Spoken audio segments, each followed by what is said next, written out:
Tetap berbasis Chromebook yang menjerat mantan Mendikbudristek Nadiem Makarim bersama dengan sejumlah narasumber yang sudah terhubung secara virtual. Ada Mas Zainur Rahman, peneliti Pukat UGM, kemudian Mas Widi Purnomo, mantan penyidik KPK, dan Mas Heri Firmansyah, pakar hukum pidana UNTAR.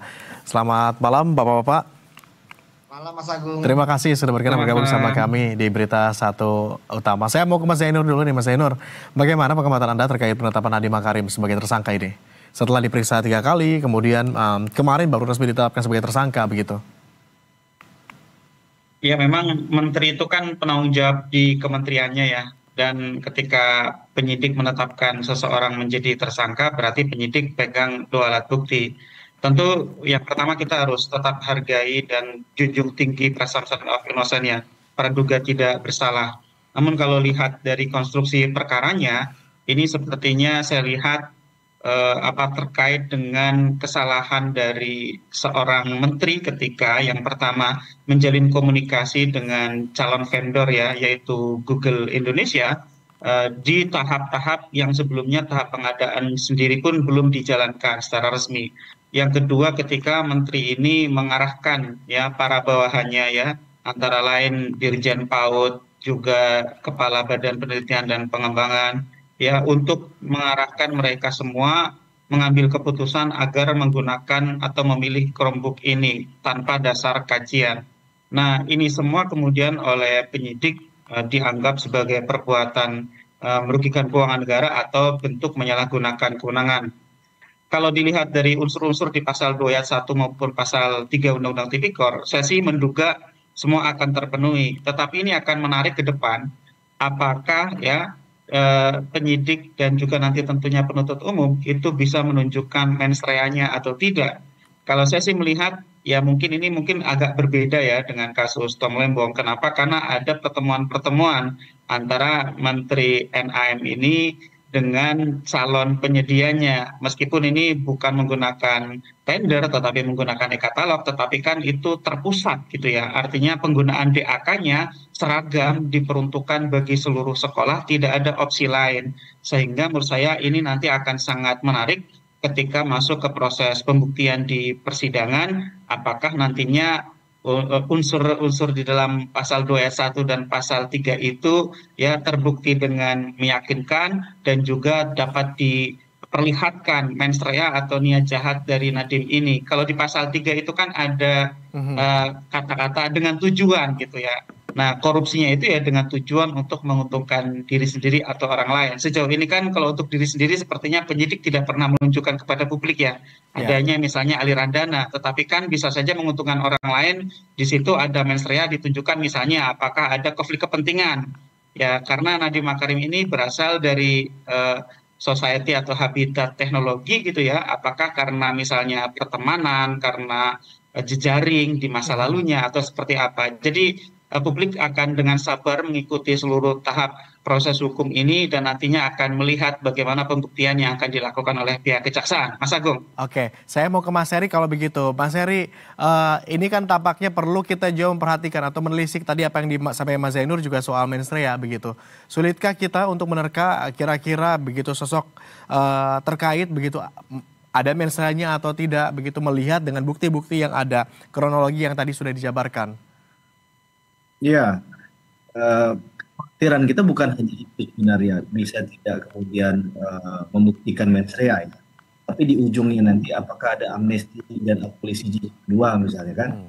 Ini juga perlu ditandai betul Mas Abu. Jangan sampai hiruk pikuknya hanya di awal proses penyidikan, sampai di pemeriksaan sidang pengadilan. Ini harus clear dulu ya menurut saya. Memang kalau bicara mens rea kan sesuatu yang ada di dalam ya.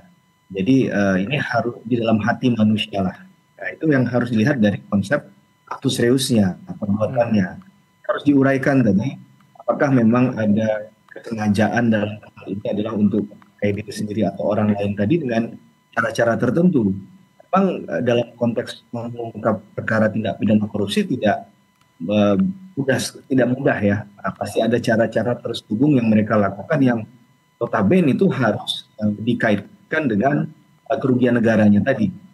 Maka para penyidik harus bisa berakrobat bukan dalam hal mengubah fakta hukumnya ya, tapi kemudian bagaimana merangkai titik-titik pertemuan tadi, komunikasi, adakah misalnya SOP yang dibuat, adakah pelanggaran SOP yang dibuat dalam pelaksanaan pengadaan Google Chrome tadi. Bahkan sumber dananya dari mana? Kan untuk dipastikan dulu. Kalau saya nggak salah kan mencatat ini dari dana alokasi khusus ya. Nah ini kan pasti ada aturan main sendiri di sana. Ah, Nah itu menurut saya dicermati itu ya, agar bisa timbul mens reanya, sehingga tidak perlu ragu lagi mengatakan bahwa memang ini ada tindak pidana korupsinya. Bukan lagi sekedar hanya untuk melihat bahwa ada kerugiannya, tapi cara-cara melakukannya itu menurut saya juga perlu diuraikan, ya. Bahkan kalau memang jaringnya tidak hanya Pak Nadiem sendiri, berbagai aktor tadi juga harus saling disinkronisasikan. Jadi ketika memang nanti ada upaya untuk konfirmasi, konfrontir dalam persidangan, itu jelas akan melihat secara logika berpikir bahwa memang ada kaitan di antara peran masing-masing tadi yang merujuk pada satu perbuatan nyata, yaitu adanya kerugian negara. Saya rasa itu perlu diperhatikan ya. oke. Pengadaan Google Chromebook ini kan satu perkara. Yang lainnya ini menurut juru bicara KPK, Nadiem Makarim juga kan berpotensi jadi tersangka KPK dalam kasus pengadaan Google Cloud. Ini storage awannya gitu ya. Saya mau ke Mas Yudi kalau gitu sebagai SKPK. Apakah kasus yang ada di Kejagung dan saat ini tengah ditangani KPK beririsan atau seperti apa? KPK bisa mendengarai ke arah sana atau enggak?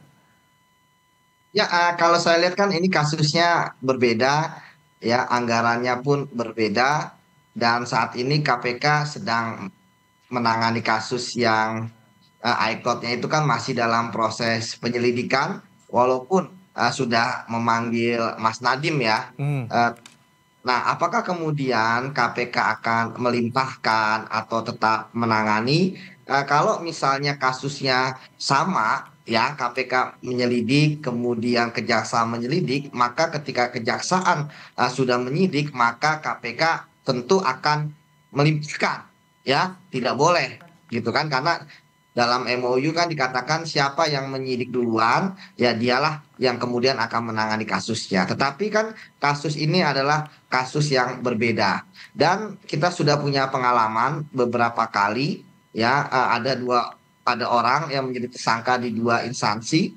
Yang terbaru kalau kita lihat itu ada di kasus BJB ya Bank Jabar Banten di mana di rootnya ya tersangka oleh KPK terkait dengan kasus iklan ya belanja iklan.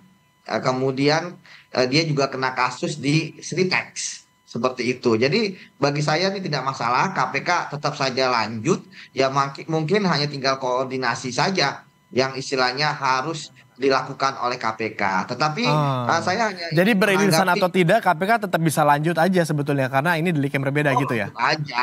Kalau memang nanti misalnya sudah KPK menetapkan tersangka dan jika memang ada lagi nama dari Pak Nadiem, ya tidak jadi masalah menurut saya gitu ya. Hmm. Tinggal nanti kan berkoordinasi saja ketika KPK membutuhkan keterangan Pak Nadiem, biasanya KPK penyidiknya akan menyurati ya kepada kejaksaan untuk meminta izin. Apakah nanti akan dibawa ke KPK ya atau penyidiknya yang datang ke rumah Oh, tahanan oke. kejaksaan. Itu Jadi bisa aja seperti ya itu KPK-nya teknisnya. datang ke kejaksaan lakukan pemeriksaan di sana gitu. Betul, betul. Jadi Oke. bisa sekali. Karena kalau kita lihat, biasanya kalau sebuah suatu kasus ya, Mas di Hmm. kementerian, itu konstruksi perkaranya itu nggak jauh-jauh. Ya, ada kreatornya, ada koordinator, dan kemudian ada eksekutor. Kalau di dalam kasus Chromebook kan, kreatornya itu kan tentu Mas Nadiem ini ya. Sementara koordinatornya itu kan adalah Yuristan.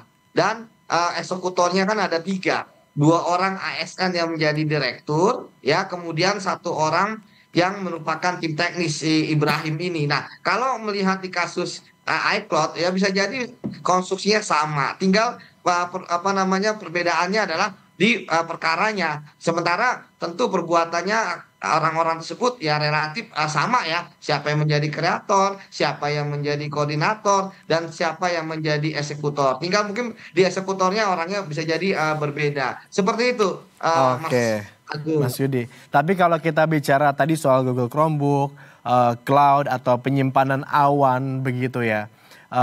kita juga akan bicara soal digitalisasi khususnya di sektor pendidikan. Mas Zainur, mungkin Anda punya pengamatan tersendiri soal bagaimana Anda melihat kelemahan tata kelola dalam proyek pendidikan. Utamanya kalau kita kaitkan dengan digitalisasi ya. Mengapa sampai masih ada celah korupsi yang merugikan negara, bahkan jumlahnya juga tidak sedikit? Ya, yang pertama, bidang pendidikan ini rawan korupsi karena anggarannya sangat besar, 20% APBN, 20% APBD. Tentu ketika ada anggaran besar, resiko untuk korupsinya juga lebih besar daripada yang anggarannya sedikit. Yang kedua, saya pernah membaca ya hasil survei penilaian integritas dari KPK. Bidang pendidikan itu memang tata kelolanya masih sangat belum baik. Akuntabilitasnya relatif rendah, di mana para pengambil keputusan di masing-masing satuan kerja di bidang pendidikan itu hampir tanpa ada pengawasan yang cukup berarti. Ya, sehingga kalau ada kewenangan besar, tidak ada akuntabilitas dan pengawasan yang berarti, maka ujung-ujungnya kembali kepada keimanan masing-masing. Nah, banyak yang tergoda melakukan korupsi. Yang ketiga, saya pikir karena memang ini sesuatu yang juga dilakukan di sekitar masa-masa COVID juga gitu ya. Jadi memang waktu itu banyak sekali pengadaan barang dan jasa dengan alasan karena urgensi, kemudian mengabaikan standar-standar di dalam perpres pengadaan. Padahal sebenarnya ada peraturan kepala LKPP yang mengatur secara khusus mengenai pengadaan barang dan jasa dalam keadaan darurat. Tetapi dengan alasan kedaruratan itu, kadang-kadang aturan-aturan yang sudah dibuat sedemikian rupa untuk memberi jalan ketika ada keadaan darurat pun masih tidak digunakan. Nah, yang keempat saya lihat gitu ya, apakah ini juga terkait dengan ekosistem yang baru ya, di mana ada peralihan, ada shifting orang-orang yang selama ini di sektor swasta masuk ke birokrasi, mereka belum terbiasa dengan sistem birokrasi. Dan ada tahapan-tahapan berlapis yang perlu dilalui begitu ya? Ada prosedur yang harus dijalani ya, misalnya kan di sana ada Perpres pengadaan barang dan jasa ya 16-18. Tendernya gitu ya, ada aturan-aturan mainnya, tata caranya sendiri begitu. Ada juknis untuk penggunaan DAK 123 2020. Itu semua di bypass sepertinya gitu ya. Hanya dengan menggunakan pertemuan-pertemuan di kafe, pertemuan-pertemuan di tempat-tempat yang informal, kemudian membangun kesepakatan-kesepakatan. Itu kan bagaimana cara-cara swasta kemudian diimplementasikan di government. Tentu ini juga hal yang berbeda gitu ya. Jadi begitu, di luar soal tidak tertutup kemungkinan ada pihak-pihak yang memang punya intensi untuk memperkaya diri sendiri atau orang lain gitu ya. Itu kan kita harus mengikuti itu semua karena ini kasus kan ada dua ya di Kejaksaan soal Chromebook, di KPK soal iCloud. Nah, saya juga sedikit komentar Mas Agung, mungkin Mas Heri yang lebih bisa menjelaskan. Sebenarnya kalau secara ideal, kalau ada kasus yang saya pikir ini sangat berkorelasi ya antara kasus Cloud dengan kasus Chrome ini. Seharusnya kalau ada kasus seperti itu kan bisa dipandang sebagai konkursus realis ya. Idealnya bisa ditangani secara bersamaan gitu ya. Tapi pun kalau memang ternyata sudah jalan masing-masing, tinggal bagaimana koordinasinya itu bisa berjalan dengan baik. Karena kan ini jangan-jangan juga ada pertemuan-pertemuan yang tidak resmi, kemudian membuat keputusan-keputusan yang juga kemudian mengarahkan gitu kan. Kalau memang seperti itu, kenapa sih kemudian tidak selaraskan? Lakukan bersama-sama daripada parsial gitu ya? Betul, kan harus ada perlakuan yang sama, yang setara gitu ya, antara satu proses di Kejaksaan dengan proses yang lain di KPK gitu ya. Bahkan kalau dalam konsep hukum, harusnya itu bisa ditangani bersama-sama karena ini konkursus realis gitu ya, ada melakukan beberapa perbuatan yang sama-sama belum diadili gitu Mas Agung. Oke, Mas Yudi ex KPK juga tadi mangguk-mangguk tampaknya sependapat nih, tampaknya setuju. Tapi sebelum ke Mas Yudi saya ke Mas Heri dulu deh.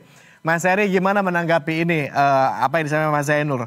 Bisakah sebetulnya pengungkapan kasusnya kalau ternyata ini beririsan begitu ya, inline, KPK dan Kejagung menuntaskan kasus ini secara inline? Secara tidak ada hal apa?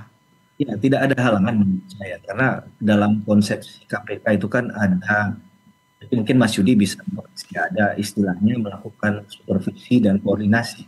Kan begitu sebenarnya bisa dilakukan sah-sah saja. Apalagi penekanannya objeknya berbeda tadi kan. Bisa saja dalam hal penyatuan tadi itu adalah jika KPK punya bukti pendukung, Kejaksaan Agung punya bukti pendukung dalam kasus yang berbeda tadi, yang akan ditelisik lebih jauh, saya harmonisasinya di sana. Nah, kelemahan dalam lembaga kita, menurut saya ya, karena yang tanya saya, maka saya menjawabnya begini, ada ego sektoral kadang, ada overlap dalam hal kewenangan. Jadi kalau merasa bahwa sudah saya pegang, ya yang lain dianggap ya, tidak punya kaitan langsung, ya nggak perlu berkontribusi. Padahal dalam hal memberantas korupsi ini perlu kerja bersama, nggak bisa one man show menurut saya. Terus ada kerja tadi dalam hal pembuktian dan lain sebagainya. Wah, memang dalam undang-undang tipikor kita 31/2021 kan memang penyidik itu dalam hal pemberantasan korupsi ada 3 instansi, ya, kepolisian, kejaksaan, dan juga KPK. Nah, di sini memang diberikan ruang untuk saling bekerja sama, berkoordinasi tadi. Supervisinya ada di KPK misalnya. Apakah fungsi-fungsi itu sudah dijalankan? Nah, jangan-jangan memang kelemahan itu yang kemudian mudah-mudahan dari kasus ini ya cairlah suasana. Kalau mau kita bicara penuntutan di levelnya KPK, itu kan dari orang-orang kejaksaan juga kan. Jadi menurut saya lebih gampang untuk mencairkan sini ya. Tadi kalau menambahkan sedikit tentang korupsi, rumus singkatnya kan adalah Y sama dengan N plus D minus A, gitu kan. Ada monopoli, ada diskresi, tapi minus accountability.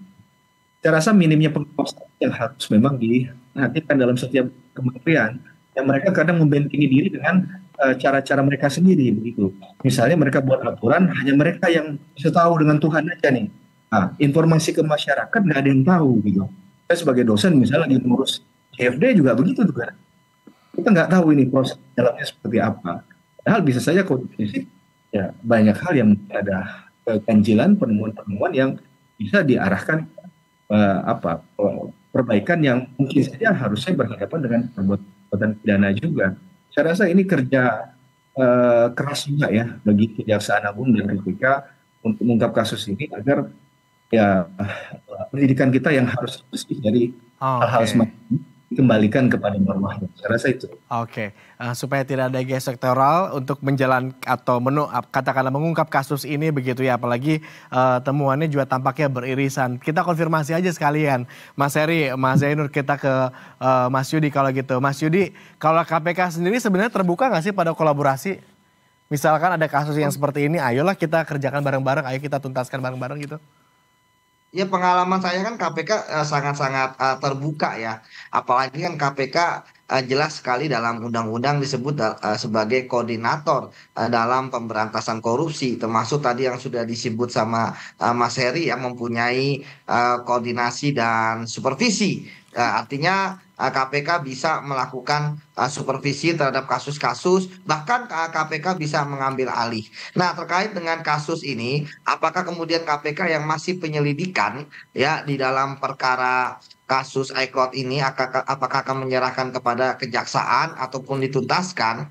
Saya melihat bahwa KPK tentu akan menuntaskan kasus ini karena memang tidak ada halangan formal ya untuk kemudian KPK menangani, apalagi KPK pun juga tentu tersangkanya pasti nanti adalah penyelenggara negara. Ya, penyelenggara negara kan kalau dalam kementerian itu kan ada menteri, ada wakil menteri, ada staf sus, ya, ada PPK, ada dirjen, pejabat eselon 1 ke atas dan lain sebagainya. Artinya kalau saya feeling saya KPK akan menuntaskan kasus ini ya sampai ke penyidikan, penuntutan dan sebagainya. Walaupun tadi ada orang KPK yang jadi kejaksaan ya dan lain sebagainya. Karena memang masalah bahwa ada prinsip peradilan sederhana, cepat, berbiaya ringan, saya pikir ya itu sebenarnya kan filosofisnya. Namun ya ketika kemudian KPK menangani sendiri ya biasanya tidak ada salahnya.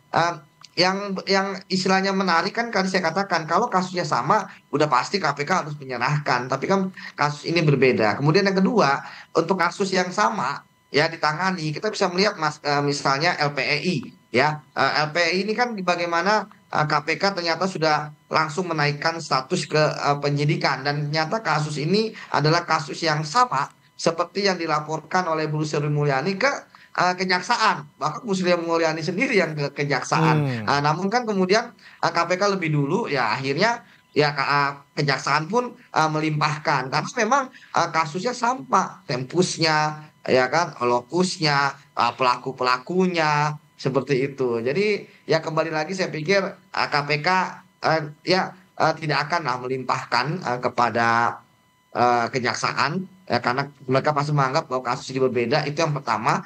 Kemudian yang kedua ya saya tahu lah apa namanya, bagaimana mungkin ya kalau tadi Bang Heri menyatakan ego sektoral, ya saya pikir itu mungkin persepsi ya, tapi ya bisa jadi juga. Tapi kalau KPK sudah memulai suatu kasus gitu ya, dari pengaduan masyarakat, penyelidikan ya, tentu KPK ingin juga menuntaskan. Apalagi kasus ini kan juga sangat Oke. seksi juga ya untuk kemudian meraih kepercayaan dari publik. Walaupun tadi saya katakan bahwa KPK telat lagi nih ya kan dengan kejaksaan gitu ya, Oke. bahwa ya KPK terlalu lama dalam ranah penyelidikan. Padahal kita tahu KPK sendiri sekarang sudah mempunyai SOP bahwa penyidikan itu bisa tanpa tersangka seperti kasus haji gitu ya, kasus kuota tambahan haji. Kenapa KPK kemarin nggak naikin dulu ke penyidikan? Ini kan akhirnya menjadi rancu gitu kan. Jadi KPK tuh sebenarnya Hmm. mau hidup di alam yang mana? Alam yang ketika penyidikan itu sudah ada tersangka, atau alam yang ketika penyidikan belum ada nama tersangka? Ini kan bagi saya sangat berbahaya. Kalau bahwa jangan sampai nanti ada nego-nego. Nah itu penyidikan kemudian ada tersangka. Tadi saya katakan bahwa dalam kasus korupsi ada 3 hal unsur klaster, ada kreator, ada koordinator, ada eksekutor. Ternyata kreatornya nggak kena, ya intellectual leader, yang kena adalah koordinator, itu juga paling tinggi. Sementara eksekutor udah gampang lah untuk disikat seperti itu. Oke, Mas Agung. tetapi yang jelas dari kalau KPK tampaknya tidak ada istilah berhenti di tengah jalan dalam kamus hidup KPK gitu ya. Kalau sekali ini sudah diusut sampai tuntas gitu ya. KPK terakhir, mungkin saya ke Mas Zainur aja. Mas Zainur, kalau kita melihat rangkaian yang sudah ada, kita kawal bersama-sama begitu ya, bagaimana penuntasan atau kasus ini begitu, temuan ini. Tetapi untuk institusinya sendiri begitu, apa yang perlu dilakukan, paling penting untuk diakomodir saat ini agar kejadian seperti ini tidak kembali terulang? Singkat saja mungkin Mas Zainur. Ya, Mas Agung, setiap upaya penindakan perlu dibarengi secara simultan dengan upaya pencegahan melalui perbaikan sistem. Agar apa? Agar tidak terulang di masa yang akan datang. Karena banyak tuh KPK menangani perkara korupsi, kemudian ada lagi, bahkan pernah ada yang hat-trick gitu kan, 3 kali berturut-turut kepala daerahnya misalnya tertangkap tangan korupsi oleh KPK. Oleh karena itu, perbaikan sistem itu harus dimulai dengan bagaimana memperbaiki pengawasannya, ya, bagaimana inspektorat jenderal di kementerian tersebut, bagaimana juga mengenai tata kelolanya, ya, SOP-nya, ya, persetujuannya, bagaimana juga whistleblowing sistemnya harus dibuat sedemikian rupa agar juga orang berani untuk speak up, ya, meniup peluit, jangan sampai kemudian bawahan itu hanya iya-iya saja, padahal sebenarnya mengetahui ketika pimpinannya melakukan pelanggaran aturan gitu ya.